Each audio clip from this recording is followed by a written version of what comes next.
సింగరేణి ప్రభావిత ప్రాంతాల ప్రజలను అన్ని విధాలా ఆదుకుంటామని కార్మిక శాఖ మంత్రి వివేక్ వెంకటస్వామి హామీ ఇచ్చారు.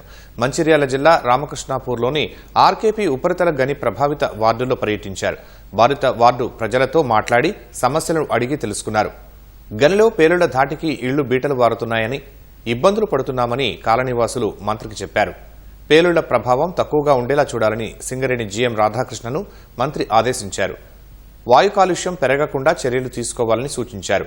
పట్టణంలో 15 కోట్ల రూపాయలతో అభివృద్ది పనులు చేపడుతున్నట్లు వెల్లడించారు. 10 సంవత్సరాల నుంచి ఇక్కడ ఈ దుమ్ము ఈ ఇంపాక్ట్ చాలా ఉంది సార్, ఎవరు కూడా పట్టించుకుంటలేరని చెప్పి వారు చెప్పడం జరిగింది. నేను వారందరికీ కూడా విశ్వాసం కల్పించినాను. అక్కడి నుంచి షిఫ్ట్ అయ్యేది అవసరం ఉన్నది. జీఎం గారికి చెప్పినాను, ప్రపోజల్ పెట్టండి. దాంతోపాటు డస్ట్ లెవెల్స్ మానిటరింగ్ చేద్దాము.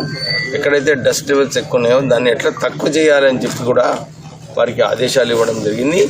బ్లాస్టింగ్ కూడా సింగరేణి ఓసీలో కొద్దిగా లో ఇంపాక్ట్గా బ్లాస్టింగ్ చేస్తే ఇల్లులు కూడా కాపాడేది అవసరం ఉంటుంది.